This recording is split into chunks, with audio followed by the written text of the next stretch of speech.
İsti iyul ayı cəmaət Sibrizdədir, dənizdədir, bağdadır. Mən isə Azərbaycan Milli Elmlər Akademiyasındayım. Nəyə görə? Çünki yenə gəlmişəm tarixi silahlandırma dərsimə. Eşq olsun Milli Elmlər Akademiyası. Biraz da ağıllanım. İndi varam ki, kiməsə lazımdır bu. Məsələyə toxunmaq istəyirəm ki, 1828-ci ildən sonra əlimizdə çoxlu arxiv sənədləri, yəni məhkəmə sənədləri var. Həmin məhkəmə sənədləri ermənilərin bura necə yerləşdirilməsi, o torpaqların bizim mülkiyyətçilərin, ya Azərbaycan türklərinin mülkiyyətində olan torpaqların necə əllərindən alınması, məhkəmələrin haqsız qərarları. Mən o qərarların bir neçəsinə baxdım. Məsələn, qərarda birbaşa məhkəmə hökm verir ki, qərarda bu torpaqlar kameral təsvirlərdə olmadığı üçün məlumat bu torpaqlar dövlət xəzinəsinə keçir. Ancaq açırıq kameral təsvirdə ki, kameral təsvirdə həmin torpaqlar Azərbaycan türklərinin mülkiyyətindədir. Böyük bir torpaq sahəsidir və bundan yüzlərlə, minlərlə sənəd var. Nağd mənim əlimdə demək olar ki, buna aid bir 2000-ə yaxın sənəd var həmin torpaqlarla, İrəvan quberniyası ilə bağlı. Həmin torpaqların necə alınıb dövlət xəzinəsinə keçməyə, ondan sonra isə tədricən o 28-ci ildə köçürüləndə düşmənçə müqaviləsinin bəndinin biri budur ki, ermənilərə dövlət torpaqlarının, yaxşı dövlət torpaqlarında yerləşdirilməsi. O xəzinəyə keçirilirdi və sonra isə ermənilərə verilir. Bu toponimin da adı təbii ki, ermənilər oraya gələndə toponimlərin bir çoxunun adını dəyişdilər. Yavaş-yavaş dəyişməyə başladılar. Toponimlərin əsas dəyişməsi 1918-dən başladı. Yəni 1918-ci ildə orada Ararat Ermənistan Respublikası qurulanda artıq qərarla o böyük yaşayış məntəqələrinin adları dəyişdi. Əsasən indi bayaq hörmətli Cəbi müəllim dedi, əsasən ermənilər orada yaşayış məntəqələrinin adını çoxunu dəyişib, saxtalaşdırıb. İlk mərhələdə. Sonra isə çalışıblar müəyyən dəyişikliklər aparmağa, çünki ona nail ola bilməzlər. Əlimizdə məsələn o dövrün xəritələri var. Topografik xəritələr var. Çəkilmiş əlava xəritələr. Rahat deyə bilərsiniz ki, Rusiya yaradıb Ermənistanı. Ona görə deyirəm, mən üzr istəyirəm Bakir müəllimdən, burada müdaxilə edin. Çar Rusiyasının və Sovet Rusiyasının Azərbaycan xalqına qarşı törətdiyi cinayətlər birbaşa ermənilərdən canlı ölüm aləti olaraq istifadə edilir. Və bunların burada güya yerli əhalisi olması faktını sübut etmək üçün hər cür saxtakarlığa əl atılıb. Ona görə də adların dəyişdirilməsi də toponimlərlə bərabər həm də hidronimlərin, homonimlərin adlarının dəyişdirilməsi təsəvvür getirir. Elə bir şəkil alıb ki, baxın, Ağrıda bütün mənbələrdə ilk orta əsrlər və ondan sonraki dövrə aid olan xəritələrin hamısında Ağrıda gedir. Amma 36-cı ildən sonra bayaq qeyd etdiyim İrəvan şəhərində başda olmaqla bütün həm şəhərlərin, həm də dağların adı dəyişib. Məsələn, Alagöz dağının adını götürüblər, Araqas qoyublar. Yəni bu bir deyil, 5 deyil, 10 deyil və burada bütünlükdə götürəndə Azərbaycan xalqının milli, mədəni irsinə qarşı cinayət törədilib. Və bu da BMT-nin yanında ən mötəbər təşkilat olan UNESCO-nun qəbul etdiyi 1954, 1970, 1972, 1993 və ondan sonraki dövrlərdə qəbul etdiyi bütün konvensiyaların maddələrinə tam şəkildə ziddiyyət təşkil edir və cinayət hesab olunur. Ona görə də əgər baxsanız, siz həmin ərazidə Azərbaycan adı ilə bağlı heç bir toponimə, heç bir hidronimə ona rast gəlməyəcəksiniz. Bu, Azərbaycan xalqına qarşı həm Çar Rusiyasının, həm də Sovet Rusiyasının törətdiyi ən ağır cinayətlərdir. Bir şey qeyd edeyim ki, 1828-ci ildən sonra Çar Rusiyası erməniləri bu əraziyə gətirməklə Qafqazda yaşayan xalqların, elə bir ki, xalqlar üçün böyük bir təhlükə yaratdı. Həm də bu, ermənilərin özləri üçün sonradan böyük bir təhlükəyə çevrildi. Çünki erməni ailələri də oradan əziyyət çəkirdi. Məsələn, erməni övladları da orada ölürdü həmin müharibədə. Hansı ki, Çar Rusiyasının və sonra isə Sovet Rusiyasının o siyasətinə xidmət edirdilər.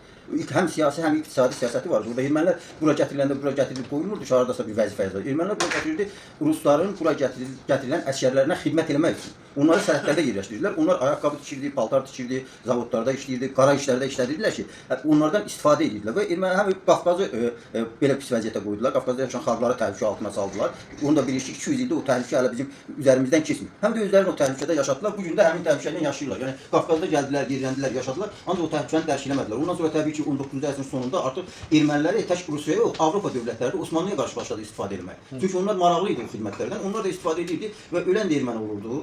Əziyyət çəkən də erməni ailəsi olurdu. Amma ermənilər başqa xalqlar üçün təhlükəyə çevrilmişdi. Çünki silahları verirdilər, silahlandırırdılar, maliyyəni verirdilər. O ermənilər də onun hesabına, o ermənilərin bir qismi həmin o cinayətləri həyata keçirirdi ki, hansı ki o cinayətlərdən elə ermənilərin də bir hissəsi zərər görürdü, ziyan görürdü. Və bu gün də o davam. Mən Bəxtiyar müəllim dediyinə əlavə olaraq bir neçə faktı söyləyəcəm. Çünki biz bu məsələləri araşdırarkən bizim həmkarımız Rehman Süleymanovun 2 cilidlik Gülüstan müqaviləsi əsəri var və 1 cilidlik Düşmənçay demək adlı çox mükəmməl əsərlərdir.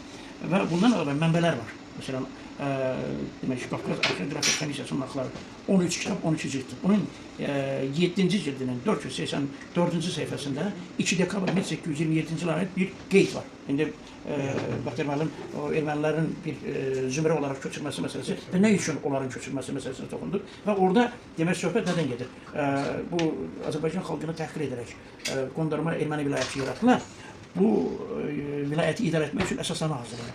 Əsasnamə 15 maddədən ibarətdir və orada çox qəribə bir general demək Paskeviç, o işğalçı general digər işğalçı generala Vilyaminova göndərir və yazır ki, demək əsasnamə əsasən doğrudur, amma qeydim var. Qeyd nədən ibarətdir? Bildiyiniz kimi ermənilər çox bic, sırtıq və riyakar bir xalqdır. Müsəlmanlara qarşı nifrətləri ilə seçirlər. Onları vilayətin idarə etməsinə cəlb etmək olmaz. 1827-ci il 2 dekabr tarixli sənəddir. Dediyim kimi, həmin adını çəkdiyim Qafqaz Arxeografiya Komissiyasının aktlarının 7-ci cildinin 484-cü səhifəsində. Bundan sonraki dövrdə maraqlıdır ki, Bəxtiyar müəllim dedi, bu köçürülən əhalinin yerləşdirilməsi zamanı Çar hökumətinin 1847-ci il demək kəndli əsasnaməsi var, bir də 1870-ci il kəndli əsasnaməsi. Məsələn, burada ayrı seçkilik özünü açıq şəkildə göstərir. Necə? Əgər Azərbaycan kəndlisinə 5 liseyyətin torpaq verilirsə, xristian etiqadlı, rus, tutaq ki, erməni yaxud gürcü kəndlisinə 35 liseyyətin verirdi. Həmin kəndlərə kredit verirdi, amma Azərbaycan kəndlisinə o krediti vermirdi. Digər bir faktordan ibarət ki, hətta rus məmurları içərisində, məsələn, Şavrovu götürsəniz, onun bilavasitə Qafqazın canişini Varançov Daşkovu necə ittiham etməsi ilə bağlı bizim əlimizdə sənəd var. Və o Daşkov götürür, Varançov Daşkov 2-ci Nikolaya məktub yazır ki, biz ermənilərin simasında çox etibarlı bir müttəfiq qazanmışıq. Amma Şavrov həmin Varançov Daşkovu ittiham edir ki, sən bu ermənilərə bu qədər niyə demək qayğı göstərirsən? İndi maraqlı tərəf nədən ibarətdir? 1907-ci ildə 2-ci Nikolay Üçməyəzin kilsəsinə bir prokuror təyin edir. Frenki. Bu arxi sənədi bizdə var. Mən keçən dəfə sizlə söhbətdə bunu demişdim. Orada Nikolay, 2-ci Nikolay tələb edir ki, yazın görün bu ermənilər kimdir və erməni Qriqoryan kilsəsi nədir? Özünü, siz bunların haqqında müfəssəl məlumatı mənə göndərin. 6 səhifədən ibarət. Demək, Frenkel bir çox, belə deyim, məzmunlu bir arayış hazırlayır və birinci cümlə belə başlanır. Bəşəriyyətin insanlıq üçün yaratdığı bütün dəyərlərdən ermənilər yan keçir. Bunu biz 1989-cu il, Allah ruhu şad eləsin, Ziya müəllim, Bünyatov Xəbərlər jurnalında çap edir. Bu sənəd bizdə var. Və yazır ki, xəyanət, ikiyüzlük, mənsəbpərəstlik, alçaqlıq elə bir bu tayfanın, xalq demir, millət demir, bu tayfanın ən başlıca milli xüsusiyyətləridir. Yəni bundan sonra, və onu da qeyd edeyim ki, istər Sovet rəhbərliyi, SSR rəhbərliyi, hansı ki, SSR deyilən dövləti Rus xalqı qurmayıb. Bunu mən bir mənalı şəkildə tam məsuliyyətimlə deyirəm. Çünki hakimiyyəti ələ alan Bolşeviklər, hansı ki, Rus xalqının nümayəndələrinə ibarət deyildi, onlar ermənilərə daha çox qayğı göstərdilər. İndi baxsanız, hər bir Bolşevikin yanında 2 ya 3 erməni var. Başda Şamen olmalı.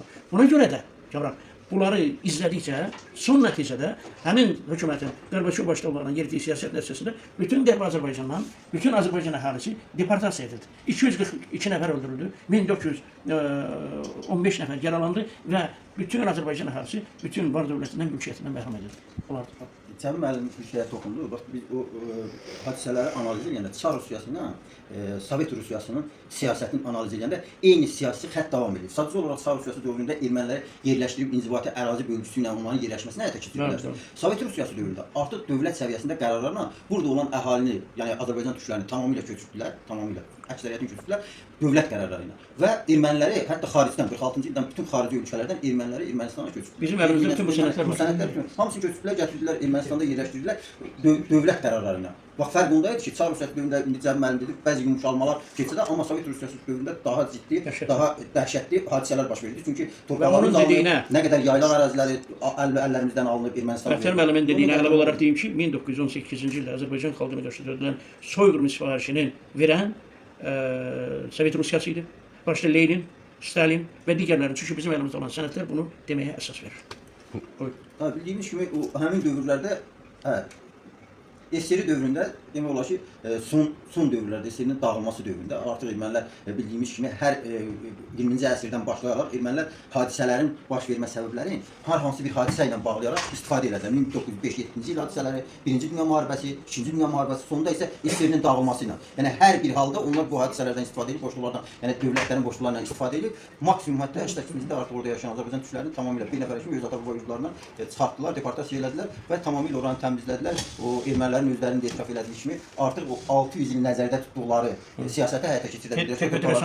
O torpaqlardan bizi artıq tamamilə köçürdülər və bu gün də o Ermənistan dediyimiz Qərbi Azərbaycan ərazisində bir nəfər olsun Azərbaycan türkü qalmadı.